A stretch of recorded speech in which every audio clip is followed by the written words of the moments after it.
22 سالہ رومانہ گھر میں داخل ہوتے ہی سامنے جا کے اپنی ماں کے سینے سے جا لگی اور پھوٹ پھوٹ کر رونے لگی۔ اس کی آنکھوں سے آنسو بہے جا رہے تھے، سانسیں پھولی ہوئی تھیں۔ وہ کچھ کہنا چاہتی تھی لیکن کہہ نہیں سکتی تھی۔ اسے دیکھ کر دانیہ کو الجھن ہونے لگی کہ آپی اتنا کیوں رو رہی ہیں؟ کیا ہوا آپی؟ کچھ تو بتاؤ۔ وہ رومانہ کو جھنجھوڑتے ہوئے بولی، لیکن رومانہ کی سانسیں اٹکی ہوئی تھیں۔ میں برباد ہونے جا رہی ہوں دانیہ، میں برباد ہونے جا رہی ہوں۔ بابا جان مجھے ونی کر رہے ہیں۔ سجاد بھائی کو بچانے کے لیے اس کی بات سن کر دانیہ کا منہ کھلے کا کھلا رہ گیا۔ وہ نفی میں گردن ہلانے لگی۔ ایسا نہیں ہو سکتا آپی، آپ اتنی بزدل نہیں ہو سکتی جو آپ اپنے لیے سٹینڈ نہیں لے سکتی۔ آپ کو اپنے حق کے لیے بولنا چاہیے۔ آپ کوئی جاہل گنوار لڑکی نہیں ہے جسے اپنے حقوق کے بارے میں کچھ پتہ نہیں ہے۔ مجھے لگتا ہے کہ یہ آپ کا وہم ہے۔ ایسا نہیں ہو سکتا۔ آپ جانتی ہیں کہ بابا ہم لوگوں سے کتنی محبت کرتے ہیں۔ انہوں نے سب لوگوں کی مخالفت مول لے کر ہمیں پڑھایا، لکھایا، باشعور بنایا، کسی قابل بنایا۔ وہ آپ کے ساتھ کبھی بھی کچھ بھی غلط نہیں ہونے دیں گے۔ مگر رومانہ مسلسل روئے جا رہی تھی۔ دانیہ کی کوئی بات اس پر اثر انداز نہیں ہو رہی تھی۔ اب کی بار دانیہ بھی جھنجھلانے لگی تھی۔ وہ اپنی بہن سے بہت چھوٹی، مگر اس کے باوجود بھی وہ اس سے سمجھدار اور معاملہ فہم تھی۔ ذرا ذرا سی بات پر وہ گھبراتی نہیں تھی، بلکہ حالات کا ڈٹ کر مقابلہ کرتی تھی۔ اور یہی ان تینوں بہن بھائی کی تربیت میں شامل ہوا تھا۔ اپنے بہن اور بھائی سے دانیہ بہت ہی زیادہ مختلف تھی۔ ابھی بھی وہ اپنی بہن کو یہی سمجھا رہی تھی جو ایک مفروضے کو بنیاد بنا کر آنسو بہا رہی تھی۔ تم نہیں جانتی دانیہ، بابا کے لیے بھائی سب سے زیادہ اہم ہے، اور کوئی بھی باپ ہو وہ اپنے بیٹے پر بیٹیوں کو قربان کر دیتا ہے۔ تم دیکھ لینا، بابا سجاد بھائی کو بتانے کے لیے میری قربانی دے دیں گے، مجھے ونی میں دے دیں گے۔ اب تو دانیہ نے صحیح معنوں میں اپنا سر تھام لیا تھا۔ پتہ نہیں باجی، تم کون سے زمانے کی باتیں کر رہی ہو؟ ارے ایسا کچھ بھی نہیں ہوتا۔ اور آج کل کے زمانے میں کون ونی جیسی رسومات پر یقین رکھتا ہے؟ غلطی بھائی نے کی ہے، قتل اس نے کیا ہے، جرم اس نے کیا ہے تو سزا اسے ملے گی۔ اور میں تو یہ چاہتی ہوں کہ بھائی کو سزا نہ ہی ہو، وہ شخص اسے معاف کر دے۔ مجھے تو یہ سمجھ نہیں آ رہا کہ بھائی نے یہ سب کیوں کیا، اور میں تو یہی چاہتی ہوں کہ بھائی کو سزا نہ ہی ہو، وہ شخص اسے معاف کر دے۔ مجھے تو یہ سمجھ نہیں آ رہا کہ بھائی نے یہ سب کیوں کیا۔ ان کی تو سردار خاندان سے کوئی دشمنی نہیں تھی، بلکہ وہ تو سردار شہباز کے بہت اچھے دوست تھے۔ وہ اپنے ہی دوست کو بھلا کیوں قتل کریں گے؟ رومانہ آنسو پونچھتے ہوئے کہنے لگی کہ اسی لیے تو بابا سجاد بھائی کو منع کرتے تھے کہ دوستی اپنے جیسوں میں کرنی چاہیے۔ اب دیکھ لو ان کے کیے کا نتیجہ ہم سب بھگت رہے ہیں۔ وہ تلخی سے بولا تھا۔ اچھا آپ پریشان نہیں ہو، شام کو پنچایت بیٹھ رہی ہے تو سب کچھ سامنے آ جائے گا، آپ فکر نہ کریں۔ وہ اپنی بہن کو بہلاتے ہوئے بولی، مگر دل ہی دل میں اب وہ بہت زیادہ خوف زدہ ہو گئی تھی۔ شام کا وقت جیسے رینگتے ہوئے گزرنے لگا تھا۔ ایک پل ان بہنوں پر قیامت بن کے گزر رہا تھا۔ شام کو گھر کی بیٹھک میں پنچایت کے لوگ آ کر جمع ہو گئے تھے، جن میں سردار دراب خان کے ساتھ علاقے کے معززین بھی شامل تھے۔ ان کے ساتھ ہی دانیہ لوگوں کے بابا شجاعت خان بھی سر جھکا کر بیٹھے ہوئے تھے۔ وہ دونوں بہنیں پردے کے پیچھے کھڑی تھیں۔ پنچایت کو دیکھ کر رومانہ تو باقاعدہ کانپ رہی تھی، اور پھر جب انہوں نے اپنے باپ کو جھکے سر کے ساتھ ہاتھ جوڑتے ہوئے دراب خان سے معافی کی درخواست کرتے ہوئے دیکھا تو اذیت کے مارے ان کی آنکھوں سے آنسو بہنے لگے۔ دراب خان کہنے لگے کہ ٹھیک ہے، میں آپ کے بیٹے کو معاف کرنے پر تیار ہوں۔ یہ سن کر ان دونوں بہنوں کی جان میں جان آئی، مگر میری ایک شرط ہے۔ اس کی بات پر سب لوگ اسے دیکھنے لگے تھے، گو کہ سب لوگوں کو اندازہ تھا کہ دراب خان کیا کہنے والا ہے، اور یہ بات وہاں پر موجود لوگوں کے لیے کسی حد تک قابل قبول بھی تھی۔ مگر رومانہ اور دانیہ کے لیے یہ بات ایک پل کا بھی انتظار کرنا بہت مشکل تھا۔ دراب خان نے اعلان کر دیا کہ وہ سجاد کی بہن کے ساتھ شادی کرے گا، پھر وہ سجاد کو معاف کرے گا۔ یہ سن کر تو رومانہ زمین پر بیٹھتی چلی گئی تھی۔ وہ رو رہی تھی، جبکہ دانیہ سخت غصے میں آ گئی۔ میں اس انسان کا منہ توڑ دوں گی، اس سے پوچھوں گی کہ اس کی ہمت کیسے ہوئی میری بہن کا نام لینے کی۔ رومانہ اسے روکنے لگی۔ مت کرو دانیہ کچھ بھی، مت کرو، پہلے ہی معاملات بہت خراب ہیں، اب تم مزید کچھ ایسا ویسا مت کرنا، خود کو اور مجھے کسی نئی تکلیف سے دوچار مت کرنا۔ مگر دانیہ اس کا ہاتھ جھٹک کر بیٹھک میں آ گئی تھی اور عین دراب خان کے سامنے آ کر کھڑی ہو گئی۔ اس کی آنکھوں میں آنکھیں ڈال کر کہنے لگی کہ تم مرد ہو، تمہارے جیسے مردوں کی مردانگی پر تھو ہے، یہ کون سا طریقہ ہے بدلہ لینے کا؟ تم خون بہا میں اپنے مجرم کی بہن کو لے کر اس سے نکاح کر کے اس پر ظلم کے پہاڑ توڑنے کو بدلہ لینا کہتے ہو؟ تمہارے جیسے مردوں کو تو چوڑیاں پہن لینی چاہیے۔ وہ اپنے چوڑیوں والے ہاتھ اس کے پاس چھنچھناتے ہوئے کہنے لگی کہ یہ لو میری چوڑیاں اور تم ان ہاتھوں میں پہن لو، یہ تمہارے جیسے مردوں کے ہاتھوں میں زیادہ سجتی ہیں، جن میں مردانگی نام کو نہیں ہوتی۔ وہاں پر بہت سارے لوگ تھے، سبھی آنکھیں پھاڑے اسے دیکھ رہے تھے، جبکہ شجاعت خان کا شرمندگی کے مارے برا حال تھا۔ وہ اپنی جگہ سے اٹھ کھڑے ہوئے۔ بس کرو دانیہ، جاؤ یہاں سے۔ وہ اسے کھینچتے ہوئے لے کے جانے لگے، مگر دراب خان نے ہاتھ کے اشارے سے روک دیا۔ رک جائیں۔ اب وہ اپنی جگہ سے اٹھ کھڑا ہوا اور دانیہ کے سامنے آ کر کھڑا ہو گیا۔ اب دلچسپی سے اسے دیکھنے لگا۔ تم نے میری مردانگی کو للکار کر اچھا نہیں کیا لڑکی، میں تو تمہارے بھائی کو معاف کرنے پر تیار تھا۔ یہ سوچ کر کہ اس شخص نے اپنے بوڑھے ماں باپ کے بارے میں سوچے بغیر جو گناہ کیا ہے، اس کے مرنے کے بعد باپ کے دل پر کیا گزرے گی، یہی سوچ کر میں اسے معاف کرنے والا تھا اور تمہاری بہن کے ساتھ نکاح کرنے والا تھا، مگر اب نہیں، اب میرا ارادہ بدل گیا ہے۔ 24 گھنٹے کے اندر اندر میں تمہارے بھائی سے اپنے بھائی کی موت کا بدلہ لوں گا، اسے تڑپا تڑپا کر ماروں گا۔ اب میں دیکھوں گا کہ کون ہے جو میرے اس فیصلے میں رکاوٹ بنے گا۔ وہ سخت پتھریلے تاثرات سے دانیہ کو دیکھتے ہوئے کہنے لگا۔ دانیہ اس کی بات سن کر جیسے سن ہو کر رہ گئی تھی۔ یہ تو وہ نہیں چاہتی تھی کہ اس کے بھائی کو کچھ ہو، یہ شخص اس کے بھائی کو قتل کر دے۔ ایک پل کو وہ خاموش رہا، پھر گویا ہوا، اگر تم چاہتی ہو کہ تمہارے بھائی کو کچھ نہ ہو تو پھر تمہیں اپنے آپ کو میرے حوالے کرنا ہوگا۔ میں اب تمہاری بہن کے ساتھ نہیں بلکہ تمہارے ساتھ نکاح کروں گا۔ تمہارے پاس 2 راستے ہیں، یا خود کو میرے ساتھ نکاح کرنے پر تیار کر لو یا پھر اپنے بھائی کی موت کا انتظار کرو۔ وہ سنگین نتائج کی دھمکیاں دیتا ہوا وہاں سے چلا گیا تھا۔ اس کے ساتھ ہی سب لوگ ایک ایک کر کے وہاں سے اٹھ کر چلے گئے تھے، جبکہ دانیہ کے ماں باپ سر تھام کر رہ گئے تھے۔ وہ اسے برا بھلا کہہ رہے تھے، اسے کوسنے لگے۔ تمہاری وجہ سے بنا بنایا کھیل بگڑ گیا۔ وہ میرے بیٹے کو معاف کرنے پر تیار تھا، سجاد گھر میں آ جاتا کیا تھا؟ اگر رومانہ اپنے بھائی کے لیے قربانی دے دیتی، وہ اس کے ساتھ شادی کر لیتی، چند دن اسے مشکل میں گزارنے پڑتے، مگر وہ اپنے شوہر کے دل میں محبت پیدا کر لیتی تو اس کے دل اور گھر پر راج کرتی۔ مگر نہیں، تم سے تو ہمارا سکون، ہماری خوشیاں برداشت ہی نہیں ہو رہی تھیں۔ وہ مسلسل دانیہ کو کوسنے لگی تھی اور دانیہ تو جیسے کچھ سن ہی نہیں رہی تھی۔ ماں باپ مسلسل روئے جا رہے تھے۔ ایک ہی بیٹا تھا، نہ جانے کیوں اس نے اپنے ساتھ ساتھ ماں باپ پر بھی ظلم کیا۔ جب انہوں نے سنا کہ سجاد نے سردار دراب خان کے چھوٹے بھائی سردار شہباز کا قتل کر دیا، جو کہ اس کا دوست بھی تھا، تو یہ سن کر تو وہ بے یقین سے ہو گئے تھے۔ آخر وہ ایسا کیوں کرے گا؟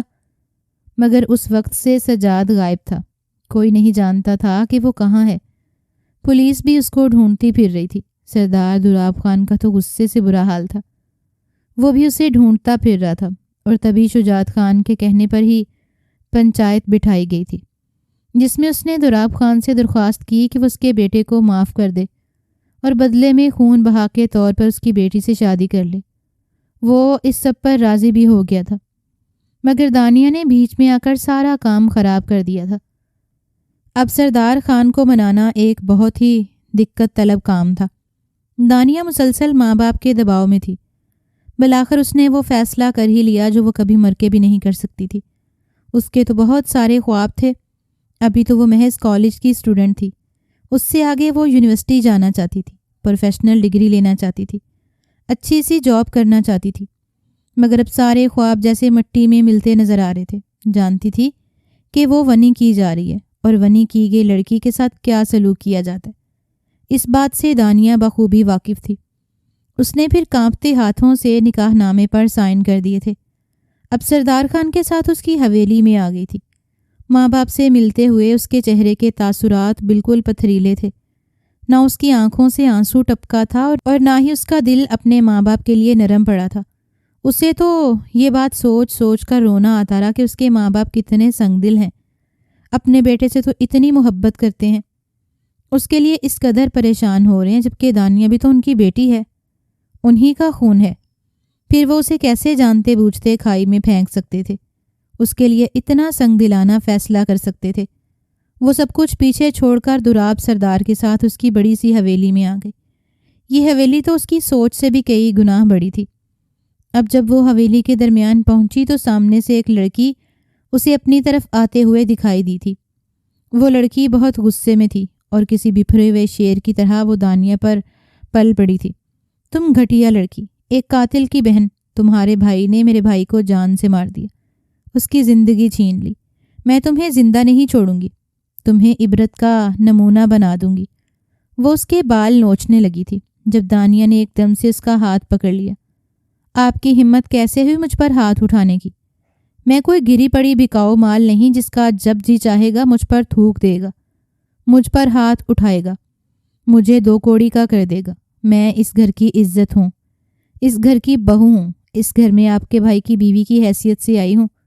دوبارہ میرے ساتھ ایسا سلوک کرنے سے پہلے سوچ لیجئے گا، یہ آپ کو مہنگا بھی پڑ سکتا ہے۔ وہ اس سے عمر میں کافی بڑی تھی، روئی روئی آنکھیں، ستا ہوا چہرہ، بکھرے ہوئے بال، وہ اپنے حلیے سے بہت غمزدہ معلوم ہو رہی تھی۔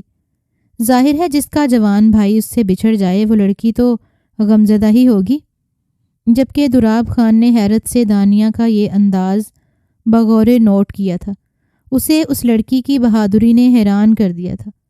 عموماً اس کے قبیلے کی لڑکیاں سر اٹھا کر بات کرنے کی جرت نہیں کر سکتی تھیں، اور اتنے مردوں کی موجودگی میں تو بات کرنا بالکل خواب کی مانند ہے، جبکہ دانیہ کا ہر انداز ہی نرالا تھا، جس طرح سے وہ اتنے لوگوں کی موجودگی میں وہاں پر آئی تھی اور اس کی مردانگی کو للکارا تھا۔ یہ بات دوراب خان کے غصے کو ہوا دے گئی تھی، اور اب پھر سے دانیہ کا وہ انداز دیکھ کر وہ آپے سے باہر ہو گیا تھا۔ وہ اس کی بڑی بہن کے ساتھ جس قدر بدتمیزی سے بولی تھی، وہ دوراب خان کا خون گھلا گئی۔ یہ لڑکی خود کو آخر سمجھتی کیا تھی؟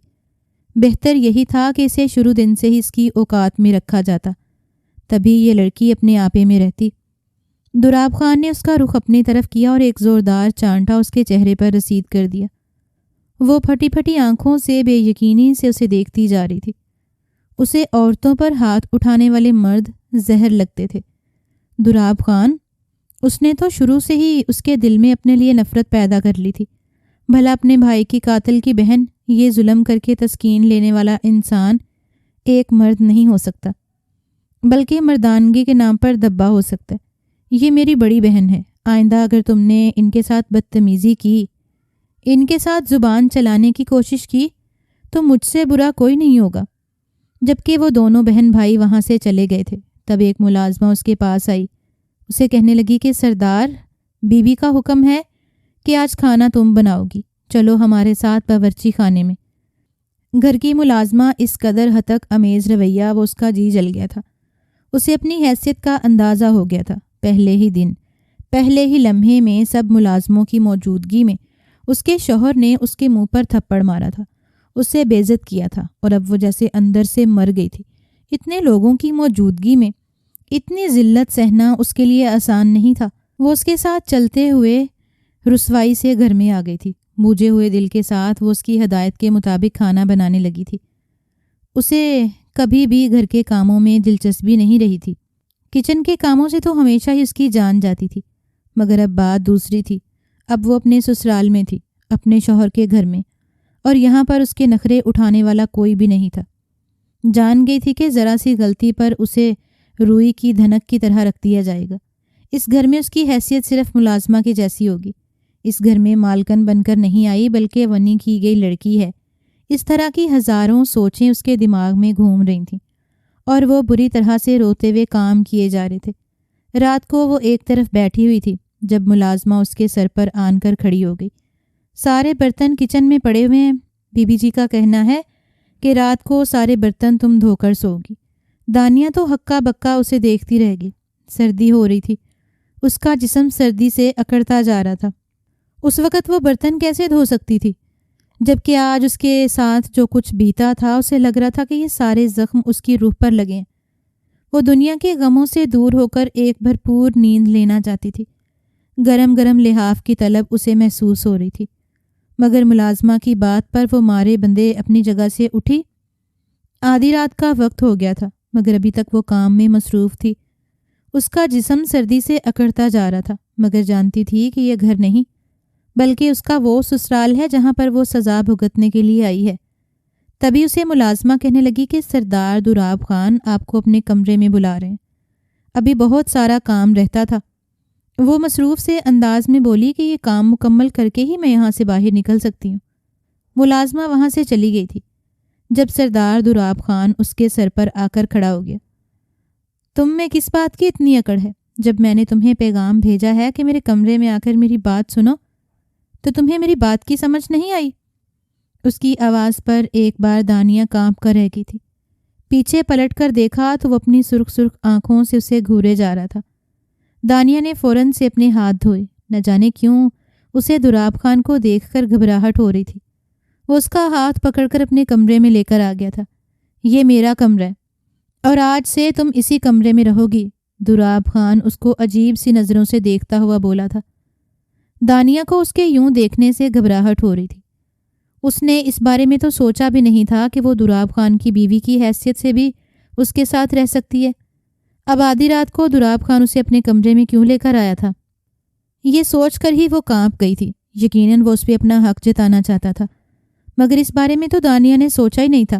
تب دراب خان کہنے لگا، تم نے میری مردانگی کو للکارا تھا کہ میں تمہارے بھائی سے اپنا بدلہ نہیں لے سکتا۔ اب میں تمہیں دکھاؤں گا کہ میرے اندر کتنی مردانگی ہے۔ میں نہ صرف تمہارے بھائی سے بدلہ لوں گا، بلکہ تم نے میرے ساتھ جو بدتمیزی کی ہے، اتنے لوگوں میں مجھے للکارا ہے، تمہیں اس سب کا حساب بھی دینا ہوگا، اور ہر روز دینا ہوگا۔ اس کی آنکھوں کے تاثرات تو پل پل بدلتے جا رہے تھے۔ اس سب کا حساب بھی دینا ہوگا اور ہر روز دینا ہوگا۔ اس کی آنکھوں کے تاثرات تو پل پل بدلتے جا رہے تھے۔ تبھی کمرے میں اس کی بہن داخل ہوئی۔ تم اس لڑکی کو یہاں پر کیوں لے کر آئے ہو؟ وہ اسے نظر انداز کرتے ہوئے اپنے بھائی سے بولی۔ یہ لڑکی تمہاری بیوی بن کر یہاں پر نہیں آئی، یہ ونی ہو کر یہاں پر آئی ہے۔ اس کی جگہ تمہارے کمرے میں نہیں ہے۔ اس کی اتنی اوقات نہیں کہ اس کی جگہ سٹور روم میں ہے۔ تم اسے سٹور روم میں بھیج دو، یہ وہیں پر رہے گی۔ اس کی بات پر دانیہ نے ایک گہرا سانس لیا تھا۔ اندر ہی اندر وہ پرسکون ہو گئی تھی۔ پہلی بار اسے اپنی نند کی بات پر خوشی محسوس ہوئی تھی۔ دراب خان نے گہری نظر اس پر ڈالی، وہ بھی اس کے چہرے کے آتے جاتے رنگوں کو بغور دیکھ رہا تھا۔ دراب خان نے گہری نظر اس پر ڈالی، وہ بھی اس کے چہرے کے آتے جاتے رنگوں کو بغور دیکھ رہا تھا۔ اس نے اپنی بہن سے اس بارے میں کوئی بات نہیں کی تھی، اور پھر شمیم باجی دانیہ کا ہاتھ کھینچتے ہوئے اسے سٹور روم میں لے کر آئی تھی۔ آج سے تم یہیں پر رہو گی۔ زمین پر بستر بچھا کر دانیہ نے اس کی بات پر کسی رد عمل کا اظہار نہیں کیا تھا۔ اس نے طائرانہ نگاہ اس چھوٹے سے سٹور روم پر ڈالی۔ ایک جگہ پر بستر پڑے ہوئے تھے۔ اس نے زمین پر بستر بچھایا اور اپنے اوپر ایک لحاف اوڑھ کر لیٹ گئی تھی۔ پورے دن کی مشقت کے بعد اب اسے جا کر بستر نصیب ہوا تھا۔ زندگی میں وہ کبھی بھی زمین پر نہیں سوئی تھی، مگر اب زندگی میں آگے جا کر نہ جانے کیا کچھ دیکھنے اور سہنے کو اسے ملنے والا تھا۔ اور پھر وہ گزرے دن کے واقعات کے بارے میں سوچتے سوچتے بالآخر سو ہی گئی تھی، جب اسے ایک عجیب انوکھے لمس کا احساس ہوا تھا۔ اسے محسوس ہوا تھا جیسے اس کے آس پاس کوئی موجود ہو۔ ہڑبڑا کر اٹھ بیٹھی۔ اس کے پاس ایک سایہ تھا جو دو زانوں ہو کر زمین پر بیٹھا ہوا تھا۔ اسے دیکھ کر دانیہ کے دل میں یہ احساس پیدا ہوا کہ ہو نہ ہو یہ سردار دراب خان ہی ہے، جو اس وقت اس کے کمرے میں اپنے جذبات سے مغلوب ہو کر آیا ہے۔ بزدل انسان اپنی بہن کے سامنے تو بات نہیں کر سکا، اور اب کیسے اپنا حق جتانے کے لیے چوروں کی طرح چھوٹے سے کمرے میں آیا ہے۔ وہ ایک بار پھر سے اس سے بدظن ہو گئی تھی۔ اسے غصہ آ گیا تھا۔ کون ہے یہاں پر؟ کیوں آئے ہو؟ وہ سخت لہجے میں بولی تو اسے جواباً ہنسی کی آواز سنائی دی تھی۔ تمہارے لیے آیا ہوں میں، تمہارے ساتھ وقت گزارنے کے لیے۔ یہ آواز دراب خان کی تو نہیں تھی، یہ آواز اور انداز اس کا نہیں تھا۔ اب کی بار وہ بری طرح سے گھبرا گئی۔ کون ہو تم اور یہاں پر کیوں آئے ہو؟ وہ ہکلائے انداز میں بولی تو وہ ہنس پڑا۔ کیا تم بھول گئی ہو کہ تم ونی کی گئی لڑکی ہو؟ اور ونی کی ہوئی لڑکی کے اوپر تو سب کا حق ہوتا ہے۔ ویسے بھی میں دوراب خان کا کزن ہوں، ہمیشہ سے ایک ہی گھر میں رہے ہیں، مل بانٹ کر کھایا ہے، ایک ہی جیسا پہنا ہے، تو اب تمہارے اوپر بھی میرا بھی اتنا ہی حق ہے جتنا کہ اس کا۔ اس کی اتنی سی بات پر دانیہ بری طرح سے چلانے لگی تھی۔ اسے خوف کا احساس ہو رہا تھا، نہ جانے یہ شخص اس کے ساتھ کیا کرنے والا تھا۔ اس کی گھٹیا باتیں، گھٹیا سوچ کو دیکھ کر تو وہ بری طرح سے ڈر رہی تھی۔ اس کی چیخوں کا گلا گھونٹنے کے لیے دانیہ کے منہ پر ہاتھ رکھ دیا تھا۔ شور مچانا بند کرو، میں سردار تبریز ہوں، تمہارے شوہر کا چچا زاد، کوئی غیر نہیں ہوں میں۔ اور ویسے بھی ونی کی گئی لڑکی کے ساتھ کیا کچھ ہوتا ہے تم شاید اس بارے میں بے خبر ہو، تبھی تم اتنے عجیب طریقے سے پیش آ رہی ہو۔ میں سچ کہوں تو تمہاری دلیری نے مجھے تمہاری طرف مائل کر دیا۔ جب تم نے دوراب خان کی آنکھوں میں آنکھیں ڈال کر بات کر رہی تھی تو میرے دل میں یہ خواہش پیدا ہوئی تھی کہ ایسی دلیر عورت کی غربت پر میرا بھی اتنا ہی حق ہے جتنا کہ دوراب خان کا۔ وہ اس کی گھٹیا بات سن کر غصے سے گھول گئی تھی۔ دفع ہو جاؤ یہاں سے، اپنی شکل گم کرو۔ میرا نکاح دوراب خان کے ساتھ ہوا ہے، میں صرف اسی پر حلال ہوں، مجھ پر اور کسی کا کوئی حق نہیں ہے۔ تمہارے لیے بہتر ہوگا کہ تم یہاں سے چلے جاؤ۔ تب وہ ہنس پڑا تھا۔ بہتر یہی ہے کہ حقیقت کو تسلیم کر لو، جو میں نے کہا ہے اس پر غور کرو، اور ابھی تو میں تمہیں ٹائم دے رہا ہوں، مگر آج کے بعد میں تمہاری چیخوں کو، تمہاری مرضی کو نہیں دیکھوں گا۔ وہ وہاں سے چلا گیا تھا، جبکہ دانیہ کا جیسے دم رکنے لگا تھا۔ کیا ہونے والا تھا اس کے ساتھ؟ وہ تو کبھی خواب میں بھی نہیں سوچ سکتی تھی کہ اسے ایسی صورتحال کا بھی سامنا کرنا پڑ سکتا ہے۔ جلدی سے اس نے کمرے کا دروازہ اندر سے بند کر دیا اور اب وہ اپنی جگہ پر آ کر لیٹ گئی تھی، مگر نیند اس کی آنکھوں سے کوسوں دور تھی۔ وہ ایسے ماحول میں کیسے سو سکتی تھی؟ دوراب خان کو صبح فجر کے وقت اٹھنے کی عادت تھی، چہل قدمی کرتا، نماز پڑھتا، اور یہ عادت اسے اپنے باپ سے ورثے میں ملی تھی۔ اس وقت وہ اپنے کمرے سے باہر آیا جب اسٹور روم کے دروازے کے پاس اس نے سایہ سا دیکھا۔ حیران رہ گیا، وہاں پر کون ہے؟ اب جب وہ سایہ روشنی میں ہوا تو یہ دیکھ کر اس کا منہ کھلے کا کھلا رہ گیا تھا کہ وہ کوئی اور نہیں بلکہ اس کا کزن سردار تبریز خان تھا۔ اس اسٹور روم میں تو دانیہ رہ رہی تھی، تو پھر تبریز خان یہاں پر کیا کر رہا تھا؟ اس نے تبریز خان کو پکارا، یہاں پر آؤ، میری بات سنو۔ تبریز خان پہلے تو اس کی آواز سن کر چونکا، پھر اپنے چہرے پر مسکراہٹ سجا کر اس کے پاس آ گیا۔ ہاں بولو، کیا بات ہے؟ تم اسٹور روم میں کیا کر رہے تھے؟ جانتے ہو کہ یہاں پر ایک لڑکی موجود ہے، تمہارا اس کمرے میں جانا مناسب نہیں ہے۔ وہ اپنے لہجے کی ورفتگی پر قابو پانے کی ناممکن سی کوشش کر رہا تھا۔ ہاں تو جو لڑکی ہے وہ کون سا عزت دار لڑکی ہے، ونی میں آئی ہے، اور تمہیں اس کی فکر کیوں ہو رہی ہے؟ اس کی بات پر دوراب خان کو بہت غصہ آیا تھا۔ وہ میرے نکاح میں ہے، میری بیوی ہے، وہ جیسی بھی ہے اس کی عزت کی حفاظت کرنا مجھ پر فرض ہے۔ دوبارہ میں تمہیں اس لڑکی کے آس پاس بھی نہ دیکھوں۔ دوراب خان نے اسے سختی سے ٹوک دیا تھا، یوں اس کے لبوں پر مسکراہٹ آ گئی تھی۔ میں اگر اس کے پاس نہ بھی گیا تو وہ خود میرے پاس آ سکتی ہے۔ اس کی عجیب سی بات پر دوراب خان چونک گیا تھا۔ کہنا کیا چاہتے ہو تم؟ ارے واہ یار، وہی جو سامنے کی بات ہے، وہی تمہاری بیوی ہے، اور جب تم اسے حق نہیں دو گے، اسے اپنے ساتھ نہیں رکھو گے، تو وہ پھر کسی نہ کسی کے پاس جائے گی۔ آخر کو زندگی کی خوشیوں پر اس کا بھی تو حق ہے۔ وہ آنکھ دبا کر عجیب سے انداز میں بولا تو دوراب خان کے چہرے کی رگیں تنی تھیں۔ اس ایک بار پھر سے دانیہ پر بہت غصہ آیا تھا۔ ایسی گھٹیا بات دانیہ نے اس سے کی تھی۔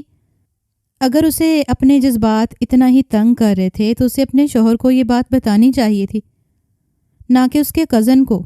اس نے فیصلہ کر لیا کہ وہ شمیم باجی کو سمجھا دے گا کہ دانیہ کا اس کے کمرے میں رکنا ہی مناسب ہے، گو کہ اس کا دانیہ کے ساتھ کسی قسم کا تعلق بنانے کا کوئی ارادہ نہیں تھا، مگر وہ اسے مزہ بھی چکھانا چاہتا تھا۔ اگلے دن پھر وہ اسے لے کر اپنے کمرے میں ہی آ گیا تھا۔ اسے سختی سے کہنے لگا کہ اگر تمہیں اتنی ہی آگ لگی ہوئی تھی، تمہیں اپنے جذبات پر قابو پانا اتنا ہی مشکل ہو رہا تھا، تو مجھے بتاتی، دوسروں پر ڈورے نہ ڈالتی۔ کیا کر رہی تھی تم کل میرے کزن کے ساتھ؟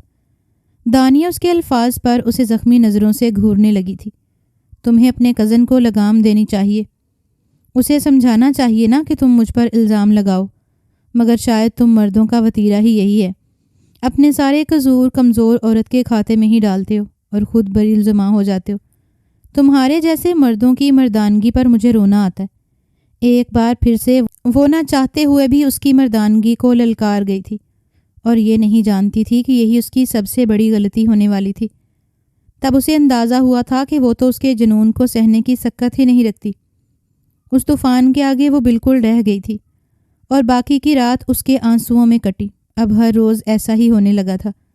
وہ اس وقت کو کوس رہی تھی جب اس نے اس دن پنچایت کے سامنے جا کر زبان کھولی تھی۔ اگر ویسا نہ کرتی تو آج اسے اس اذیت سے نہ گزرنا پڑتا جس اذیت سے وہ دوچار تھی۔ شمیم باجی اب اپنے گھر جا چکی تھیں۔ وہ شادی شدہ تھیں اور قریبی گاؤں میں وہ بیاہی گئی تھیں۔ اب گھر میں سردار دراب خان تبریز کے علاوہ دانیہ ہی موجود تھے۔ گھر میں دانیہ کے علاوہ اور کوئی حویلی کی عورت نہیں تھی۔ باقی سب ملازم تھے، مگر اس کے باوجود بھی اس کی زندگی بہت تنگ تھی۔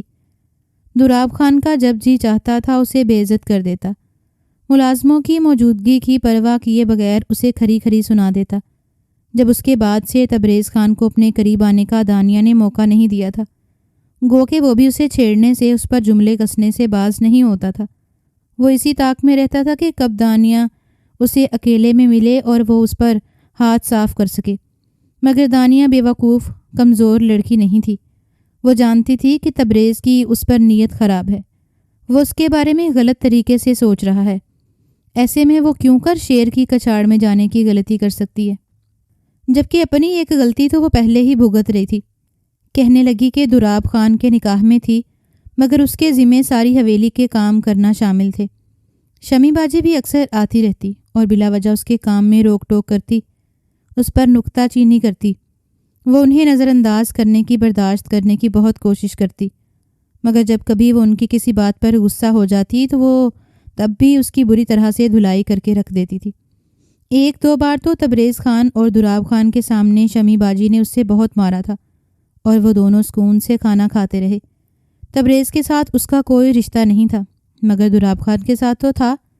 بے شک وہ غنی ہو کر یہاں پر آئی تھی، مگر تھی تو اس کی بیوی۔ ان کے درمیان ایک بہت خوبصورت رشتہ موجود تھا، جس کی نزاکت کو دراب خان محسوس نہیں کر پا رہا تھا۔ ایک بار بھی اس نے اپنی بہن کو روکنے کی کوشش نہیں کی، ایک بار بھی اسے اس بات کا احساس نہیں دلایا کہ اس لڑکی کی بھی عزت ہے، اس کی بھی خودداری ہے، اس میں بھی عزت نفس موجود ہے۔ آپ کو کم از کم سب لوگوں کے سامنے اس کے ساتھ برا سلوک نہیں کرنا چاہیے۔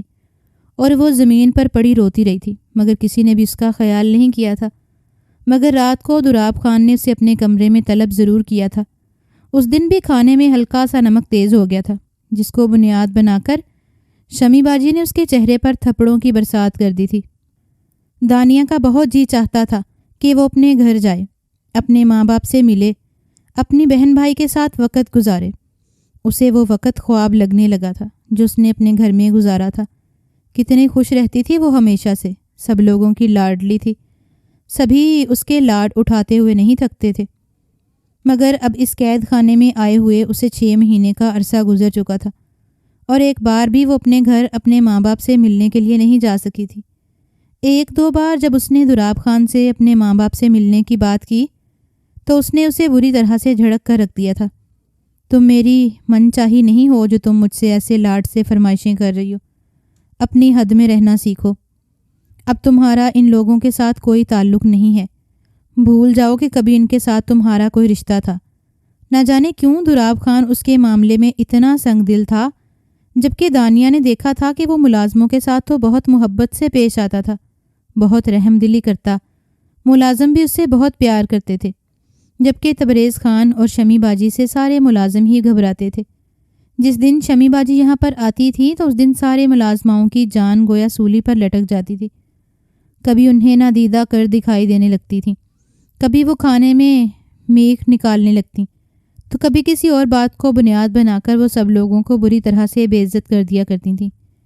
یہی وجہ تھی کہ ان کے جانے کے بعد سارے ملازمائیں شکر ادا کرتی تھیں کہ وہ اس بار جلدی چلی گئی، جبکہ تبریز خان بھی شمی باجی جیسا ہی تھا۔ ذرا ذرا سی بات پر وہ سارے نوکروں کو چھوٹے چھوٹے کام کے لیے دہرائے رکھتا تھا۔ ایک دو بار بہانے سے اس نے دانیہ کو بھی اپنے کمرے میں طلب کیا تھا، مگر وہ بہت اچھے سے جانتی تھی کہ اس کی نیت دانیہ پر خراب ہے، تبھی تو وہ اس سے فاصلے پر ہی رہتی تھی۔ اس دن دانیہ رسوئی گھر میں کھانا بنا رہی تھی جب ایک ملازمہ آ کر کہنے لگی کہ سردار دراب خان تمہیں مردان خانے میں بلا رہے ہیں۔ مردان خانے میں میرا کیا کام؟ وہ مصروف سے انداز میں بولی تو ملازمہ نے کندھے اچکا دیے۔ پتہ نہیں، انہوں نے آپ کو بلانے کا کہا تو میں نے آپ کو پیغام دے دیا۔ اسے لگا تھا کہ شاید ملازمہ کو غلط فہمی ہوئی ہے۔ بھلا دراب خان اسے کیوں کر مخاطب کرے گا، اور وہ بھی مردان خانے میں، جبکہ اس کا تو وہاں پر کوئی کام تھا ہی نہیں۔ دراب خان تو اس سے بات کرنا ضروری ہی نہیں سمجھتا تھا، بغیر ضرورت کے تو وہ اس کی طرف دیکھتا بھی نہیں تھا۔ تبھی وہ سب کچھ بھلا کر اپنے کام میں ہی مصروف رہی۔ آج شمی باجی نے آنا تھا اور انہوں نے خاص طور پر تاکید کی تھی کہ ان کی آمد پر گاجروں کا حلوہ بنایا جائے، اور اگر اس میں ذرا سی بھی کوئی کسر رہ گئی تو وہ دانیہ کو نہیں چھوڑیں گی۔ اس بات کا تو دانیہ کو بھی اندازہ تھا، جب بھی وہ اپنی طرف سے کوئی کمی نہیں رہنے دینا چاہتی تھیں۔ اسی وقت دراب خان غصے سے دندناتا ہوا وہاں پر آیا تھا۔ تو تم کیا کسی ریاست کی شہزادی ہو؟ کوئی نواب زادی ہو؟ میں تمہارے باپ کا ملازم ہوں جو خود بلانے کے لیے تمہیں یہاں پر آؤں؟ دانیہ تو اس کا انداز دیکھ کر سہم گئی تھی۔ کیا ہوا ہے؟ کیا کیا ہے میں نے ایسا؟ وہ ڈرے انداز میں بولی تو اس کا انداز دیکھ کر تو دراب خان کے دل میں گویا سکون کی پھوار سی برسنے لگی۔ یہی انداز تو اسے پسند تھا، عورتوں کا ڈرا سہما سا، اور وہ ایسی ہی بیوی چاہتا تھا جو اس کے سامنے نظر جھکا کر رہے، نہ کہ سر اٹھا کر، اس کی آنکھوں میں آنکھیں ڈال کر بولے۔ تبھی تو اسے دانیہ پر غصہ آتا تھا۔ اس کا نہ ڈر انداز اسے چیلنج کرتا ہوا محسوس ہوتا تھا، اور اب جو اسے ڈرے ہوئے انداز میں بولی تو اسے یہ بات اچھی لگی تھی۔ جبھی وہ قدرے نرمی سے بولا کہ تمہیں میں نے مردان خانے میں بلایا تھا، چلو آؤ میرے ساتھ، اور دانیہ وہیں پر کام چھوڑ چھاڑ کر اس کے ساتھ چل پڑی تھی۔ بھلا مردان خانے میں میرا کیا کام؟ اس نے دراب خان سے پوچھا، مگر اس نے دانیہ کی بات کا جواب نہیں دیا تھا۔ اب جب وہ مردان خانے میں آئی تو سامنے اپنے باپ کو دیکھ کر پہلے تو کتنی دیر تک وہ بے یقینی سے اسے دیکھتی رہی تھی، پھر اس کے گلے سے لگ گئی اور پھوٹ پھوٹ کر رو پڑی۔ اسے تو لگنے لگا تھا کہ شاید اب مرنے کے بعد ہی وہ اپنے باپ کو دیکھ پائے گی، ان سے مل پائے گی۔ ان سے ملنا تو اسے خواب کی طرح لگ رہا تھا۔ وہ بھی دانیہ کو دیکھ کر بری طرح سے بکھر گئے۔ ان کی یہ بیٹی جو بالکل نازک تھی، ہر وقت نیک سکھ سے تیار رہتی تھی، خوبصورت سی گڑیا تھی، اب اس کا کیا حال ہوگا؟ بال بکھرے ہوئے تھے، لباس میلا سا تھا، چہرے پر بھی زخموں کے نشانات تھے، رنگ بھی پیلا پڑ گیا تھا۔ یہ تو ان کی شہزادی کہیں سے بھی نہیں لگ رہی تھی۔ یہ کیا حال بنا لیا ہے تم نے اپنا دانیہ؟ انہوں نے شکوہ کنا نظروں سے دراب خان کی طرف دیکھا تھا، مگر زبان سے خود کو کچھ بھی کہنے سے باز رکھا تھا۔ آخر وہ دراب خان سے شکوہ کرتے بھی تو کیسے کرتے، جبکہ اس نے تو یہ ان پر احسان کیا تھا کہ ان کے بیٹے کو معاف کر دیا تھا، اسے قتل نہیں کیا تھا، بلکہ ان کی بیٹی سے شادی کر کے ان کے بیٹے کی جان بخش کر دی تھی۔ ان پر تو اس کا احسان تھا، اب وہ اسے کوئی شکوہ شکایت کر کے غصہ نہیں دلا سکتے تھے۔ دانیہ سے اپنا خیال رکھنے کی تاکید کرنے لگے، اور تبھی دراب خان نے دانیہ کو اپنی طرف کھینچا، پھر ایک زوردار چانٹا اس کے چہرے پر رسید کر دیا۔ یہ سب دانیہ کے لیے غیر متوقع تھا۔ وہ زمین پر گر گئی، چہرے پر ہاتھ رکھ کر وہ پھٹی پھٹی آنکھوں سے دراب خان کی طرف دیکھنے لگی تھی، جو آنکھوں میں نفرت لیے اس باپ بیٹی کو دیکھ رہا تھا۔ تم کیا سمجھتی ہو کہ میرے دل میں تمہارے لیے نرم جذبات ہیں، تبھی میں تمہارے باپ سے تمہیں ملوانے کے لیے یہاں پر لایا ہوں؟ بالکل نہیں، میں تم سے بہت نفرت کرتا ہوں، اتنی کہ میں بیان بھی نہیں کر سکتا، اور یہاں پر تمہیں لانے کا مقصد یہی تھا کہ میں تمہارے باپ کو بتا سکوں کہ تمہارے ساتھ کیا سلوک کیا جا رہا ہے۔ تمہیں میں نے عزت سے نہیں بلکہ پاؤں کی جوتی بنا کر اس گھر میں رکھا ہوا ہے۔ اب جب یہ واپس جائے گا تو جب تک یہ زندہ رہے گا اس کی نظروں کے سامنے یہ منظر آتا رہے گا، اسے احساس ہوگا کہ اس کی بیٹی کے ساتھ کیا سلوک کیا جا رہا ہے، اور یہی ان لوگوں کی سزا ہے، یہی تمہارے بھائی کی سزا ہے۔ اس نے میرے بے گناہ بھائی کو قتل کیا، اور اب میں اس کی بہن کے ساتھ ایسا سلوک کروں گا کہ وہ موت مانگے گی مگر موت نہیں ملے گی۔ شجاعت خان روتے دھوتے وہاں سے چلے گئے، اور دانیہ بھی آنکھوں میں بے یقینی لیے، دل میں دکھ کا سمندر لیے رسوئی گھر میں آ گئی تھی۔ مگر سامنے کا منظر دیکھ کر تو وہ بری طرح بوکھلا گئی تھی، کیونکہ گاجر کا حلوہ نیچے سے کافی حد تک جل گیا تھا، وہ پیندے کے ساتھ لگ گیا تھا، اس میں بدبو پیدا ہو گئی تھی۔ اس نے فوراً سے دوسرے برتن میں ڈالا، مگر وہ بدبو اس میں زائل نہیں ہو سکی تھی، اور اسی وقت شمی باجی بھی گھر میں آ گئی تھیں۔ تھوڑی دیر کے بعد انہوں نے کھانا لگانے کا شور مچا دیا تھا۔ دانیہ اب جانتی تھی کہ اس کے ساتھ کیا ہوگا۔ ایسا ہی ہوا تھا۔ ذرا ذرا سی بات پر دانیہ کی غلطی ڈھونڈنے والی شمی باجی کو جب ذرا سی کمی کا احساس ہوا تو انہوں نے اس پر ہاتھ اٹھانا شروع کر دیا۔ حالانکہ انہیں دانیہ پر ہاتھ اٹھانے کے لیے، اس پر غصہ اتارنے کے لیے کسی بہانے کی ضرورت نہیں تھی۔ یہاں پر کون تھا جو انہیں اس اقدام سے روکتا، ان سے باز پرس کرتا؟ وہ روتے دھوتے اپنے زخموں پر مرہم لگاتے ہوئے اپنے نصیبوں کو کوس رہی تھی۔ زندگی یوں ہی بیتی جا رہی تھی۔ کچھ مہینے آگے سر کے وقت کافی آگے نکل آیا تھا، مگر اس کا وقت جیسے ایک ہی جگہ پر ٹھہر گیا تھا۔ اس کے حالات نہیں بدلے تھے، نہ اس کی قسمت بدلی تھی، نہ دراب خان کا رویہ اس کے ساتھ بدلا تھا، نہ اس کی نفرت میں کمی آئی تھی، اور نہ ہی شمی باجی کے دل میں اس کے لیے کوئی نرمی پیدا ہوئی، بلکہ وہ ان سب کے لیے انچاہی تھی۔ اور تبریز خان ابھی بھی پہلے دن کی طرح موقع کی تلاش میں رہتا تھا۔ دراب خان نے اس پر ہر طرح کا ظلم کیا تھا، مگر یہ غنیمت تھا کہ اس نے اس کی عزت کا سودا نہیں کیا، نہ ہی اس کی عزت کو نیلام کرنے کے لیے اسے کسی اور کے آگے پھینکا تھا۔ وہ اس بات پر خدا کا شکر ادا کرتی کہ اس کی عزت محفوظ تھی۔ شمی باجی کو اللہ نے شادی کے 5 سال کے بعد ایک بیٹے کی نعمت سے نوازا تھا۔ اب جس کے اعزاز میں حویلی میں ایک تقریب منعقد کی گئی تھی، بہت سارے مہمان یہاں پر مدعو تھے، دور دور سے لوگوں کو بلایا گیا تھا۔ دانیہ سمجھ رہی تھی کہ شاید اس خوشی کی خبر پا کر شمی باجی کا رویہ بدل جائے، شاید دراب خان اسے بیوی تسلیم کرنے پر تیار ہو جائے، مگر وہ اسے بیوی تو تسلیم کر چکا تھا، مگر اسے عزت دینے پر ابھی بھی تیار نہیں تھا، اور اسے خاص طور پر ہدایت دی کہ مہمانوں کے سامنے کسی قسم کی کوئی بدتمیزی بھی نہیں کرنا۔ سارے ملازموں کے ساتھ مل کر تم کام کرو گی، مہمانوں کے آگے کھانا پیش کرو گی، ان کی ضرورت کا خیال رکھو گی، اگر کسی بھی قسم کی کمی آئی تو میں تمہارے ساتھ بہت برے طریقے سے پیش آؤں گا۔ دراب خان اپنی انگلی سے وارننگ دیتے ہوئے انداز میں کہنے لگا تو وہ آنکھوں میں آنسو بھر لائی تھی۔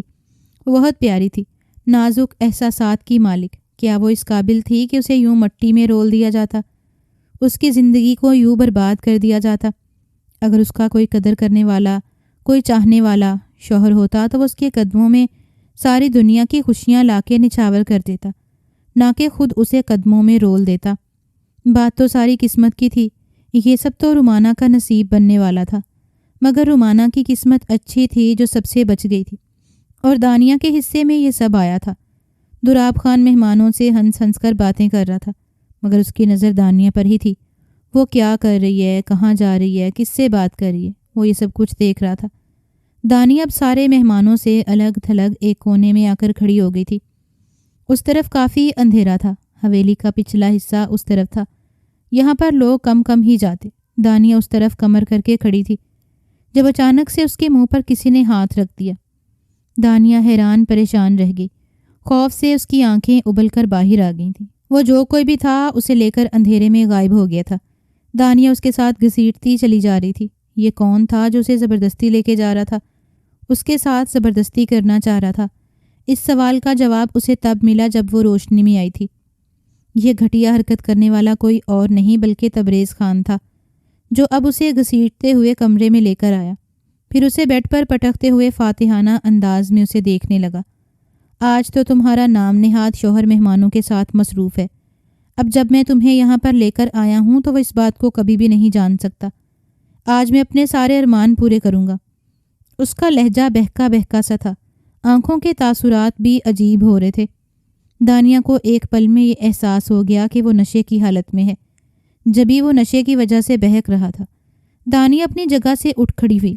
دیکھو، جو تم کر رہے ہو وہ غلط ہے، تم میرے ساتھ ایسا کچھ بھی نہیں کر سکتے، اور اگر تم نے ایسا کرنے کی کوشش کی تو میں سب لوگوں کو بتا دوں گی کہ تم کتنے گھٹیا انسان ہو، تم مجھ پر بری نظر رکھے ہوئے ہو۔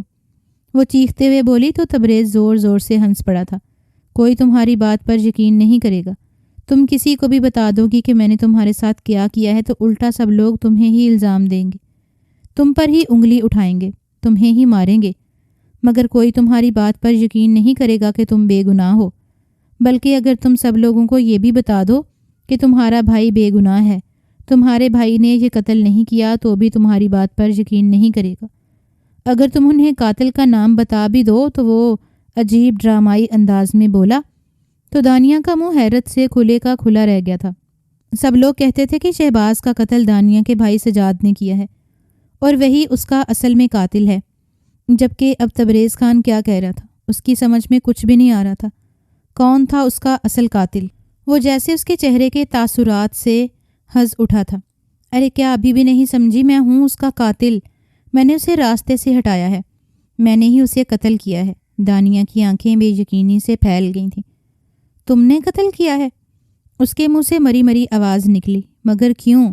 اس نے اپنے ہاتھ میں پکڑا ہوا گلاس زمین پر دے مارا، جو کہ چھناکے کی آواز سے ٹوٹ گیا تھا۔ اس کی کرچیاں دور دور تک بکھرتی چلی گئی تھیں۔ کیونکہ مجھے دولت چاہیے، ساری جائیداد مجھے چاہیے، میں اس سارے روپے پیسے کا، جائیداد کا اکلوتا وارث بننا چاہتا ہوں، تبھی تو میں نے اس راستے سے ہٹایا، اور اب جلد ہی میں تمہارے نام نہاد شوہر کو بھی راستے سے ہٹانے والا ہوں، اسے بھی جلد ہی ختم کرنے والا ہوں، اور پھر اس کے بعد تم میرے حصے میں آ جاؤ گی۔ تب تو تمہیں کسی کا کوئی ڈر نہیں ہوگا، کوئی نہیں ہوگا جو تمہیں مجھ سے دور کرے، مجھ سے چھین کر لے جائے، اور ابھی بھی تمہیں مجھ سے دور کرنے والا کوئی بھی نہیں ہے، کوئی بھی نہیں ایسا جو ہم دونوں کے درمیان آئے۔ آج ہم دونوں ہمیشہ کے لیے ایک ہو جائیں گے۔ وہ عجیب بہکے بہکے انداز میں کہتا اس کے قریب آ رہا تھا اور وہ پیچھے ہٹ رہی تھی۔ دور ہٹو مجھ سے، میرے قریب مت آنا، ورنہ مجھ سے برا کوئی نہیں ہوگا۔ جبکہ وہ زور سے ہنس پڑا تھا۔ کیا کر لو گی تم کچھ بھی نہیں کر سکتی، ایک کمزور سی لڑکی ہو۔ تبھی اسے اپنے عقب میں دراب خان کی آواز سنائی دی تھی۔ کیا ہو رہا ہے یہ؟ آواز سن کر دونوں کے تاثرات مختلف تھے۔ تبریز خان کا نشہ جیسے پل بھر میں اوچھوار ہو گیا تھا، اور دانیہ خان بری طرح سے سہم گئی تھی۔ اس نے جب دراب خان کی طرف دیکھا تو اس کا رنگ فنا ہو گیا تھا۔ دراب خان کی آنکھیں ضبط کی شدت سے لال ہو رہی تھیں۔ دراب خان، تمہاری یہ بیوی ایک گھٹیا عورت ہے، یہ مجھے یہاں پر لے کر آئی، مجھے ورگلا رہی تھی، مجھے کہنے لگی کہ سب لوگ اپنے اپنے کاموں میں مصروف ہیں، ہماری طرف کوئی متوجہ نہیں ہے، تم آؤ میرے ساتھ، میں تمہارے ساتھ وقت گزارنا چاہتی ہوں۔ وہ صاف جھوٹ بول رہا تھا، جبکہ دانیہ اس کے جھوٹ پر بری طرح بوکھلا گئی تھی۔ دراب خان کے چہرے پر جلال کے تاثرات تھے۔ اسے لگنے لگا تھا اب اس کی خیر نہیں ہے، دراب خان تو کبھی بھی اس پر یقین نہیں کرے گا۔ وہ بھاگتے ہوئے اس کے پاس آئی۔ میں ایسی لڑکی نہیں ہوں، میں نے ایسا کچھ بھی نہیں کیا، میں بدتمیز ہوں، زبان دراز ہوں، مگر میں بدکردار نہیں ہوں، میں ایسا کرنے کے بارے میں سوچ بھی نہیں سکتی۔ وہ بری طرح سے روئے جا رہی تھی، اور تبھی دراب خان نے اسے ہاتھ سے ہلکا سا دھکا دیا۔ وہ کئی قدم پیچھے لڑکھڑا کر گر پڑی تھی۔ پھر وہ تبریز خان پر ٹوٹ پڑا تھا، اسے مکوں سے مارنے لگا۔ تم نے گھٹیا انسان میرے بھائی کو قتل کر دیا، میرے پیارے بھائی کو مجھ سے چھین لیا۔ اگر تمہیں دولت چاہیے تھی، سب چاہیے تھا، تو تم مجھے بتاتے، میں سب تمہیں دے دیتا، تم میرے بھائی کو تو مجھ سے نہ چھینتے۔ شور کی آوازیں سن کر شمی باجی اور باقی ملازم بھی وہاں پر آ گئے تھے۔ پھر ایک ایک کر کے مہمان بھی وہاں پر آنے لگے۔ سب نے بہت مشکل سے ان دونوں کو الگ کیا تھا۔ تبریز خان کا برا حال تھا اور دراب خان غصے سے پاگل ہو رہا تھا۔ یہ سب دیکھ کر دانیہ بری طرح سے ڈر گئی تھی۔ اب اس نے اسی کمرے میں آ کر پناہ لی تھی جو دراب خان کا تھا۔ اب وہ زمین پر بیٹھتی چلی گئی تھی۔ یہ ساری صورتحال اس کے لیے غیر یقینی تھی۔ ہمیشہ وہ سوچتی تھی کہ سجاد بھلا شہباز کا قتل کیسے کر سکتا ہے، جبکہ وہ تو اس کا دوست تھا۔ وہ اکثر یہ سوچتی کہ اس کا بھائی بے گناہ ہے، اسے پھنسایا جا رہا ہے، اس پر الزام لگایا جا رہا ہے، مگر پھر یہ سوچتی کہ آخر ایسا کون ہے جو یہ سب کرے گا، اور جس نے یہ کیا ہے اس کا جرم کیسے سامنے آ سکتا ہے۔ اگر اس کا بھائی ہے، بے گناہ ہے، تو اس کی بے گناہی کیسے ثابت ہو سکتی ہے؟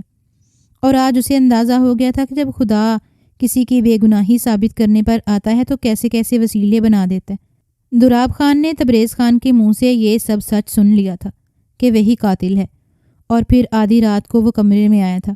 جھکے سر اور جھکے کندھوں کے ساتھ اس نے ایک بار بھی نظر اٹھا کر دانیہ کی طرف نہیں دیکھا تھا۔ دانیہ جو ہمیشہ کی طرح زمین پر سوتی تھی، اس وقت بھی وہ زمین پر ہی سو رہی تھی، اور دراب خان کے کمرے میں آمد پر وہ اچانک سے اٹھ کر بیٹھ گئی۔ مگر آج دراب خان میں اور کل کے دراب خان میں زمین آسماں کا فرق تھا۔ اگلے دن جب وہ ہمیشہ کی طرح اٹھ کر رسوئی گھر میں آئی تو دراب خان نے اسے کمرے میں بلایا۔ کہنے لگا کہ اپنے کپڑے اٹھاؤ، میں تمہیں تمہاری امی ابو کے گھر لے کر جاتا ہوں۔ یہ بات سن کر تو وہ بے ساختہ خوش ہوئی تھی، کتنا ترس گئی تھی وہ اپنے ماں باپ سے ملنے کے لیے۔ اور اب جب دراب خان خود لے کر جانے والا تھا تو اسے بھلا کیا اعتراض ہو سکتا تھا۔ جلدی جلدی اس نے کپڑے بدلے۔ اس کے پاس یہی 2 جوڑے تھے، ایک کی حالت بہت خراب تھی اور دوسرا بہتر حالت میں تھا، اور وہی اس نے پہن لیا تھا۔ دراب خان نے اسے ان پھٹے پرانے کپڑوں میں دیکھا تو شرمندگی سے سر جھکا لیا۔ وہ اب کچھ بھی کہنے کی پوزیشن میں نہیں تھا۔ گھر آئی تو ماں باپ بھی حیرت کے ساتھ بے یقینی کا شکار تھے۔ انہیں سمجھ نہیں آ رہی تھی کہ آخر دراب خان اسے ملوانے کے لیے ان لوگوں کے پاس کیسے لے کر آیا۔ ان لوگوں کو دراب خان سے اچھائی کی امید نہیں تھی۔ تب دراب خان نے سب کے سامنے ہاتھ جوڑ کر معافی مانگی کہ اس نے دانیہ کے ساتھ بہت برا سلوک کیا، وہ معافی کے لائق نہیں ہے، اور پھر ساری بات سب کے سامنے واضح ہو کر آ گئی تھی۔ تبریز خان کو سزا ہو گئی تھی، اس کا جرم ثابت ہو گیا تھا۔ اب دانیہ پچھلے کئی دنوں سے اپنے ماں باپ کے گھر میں ہی تھی، اپنی امی کی گود میں سر رکھ کر لیٹی رہتی اور روتی رہتی۔ گزرے ہوئے وقت نے اس کے دل کو گویا بنجر بنا دیا تھا، کوئی خوشی اس پر اثر انداز نہیں ہو رہی تھی۔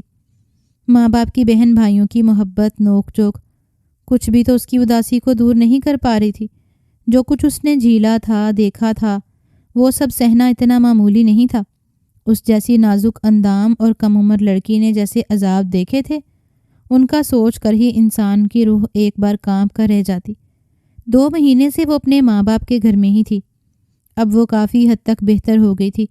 اب جب اس کے بھائی کی بے گناہی ثابت ہو گئی تھی تو اس نے سوچا کہ اب وہ کبھی بھی اس گھر میں نہیں جائے گی، اس شخص کے ساتھ ناتا تعلق توڑ دے گی، اپنے سارے خواب پورے کرے گی، اپنی پڑھائی کو مکمل کرے گی۔ مگر پھر ایک شام سردار دراب وہاں پر آ گیا تھا۔ جھکے ہوئے سر کے ساتھ اس نے دانیہ کے ماں باپ سے معافی مانگی۔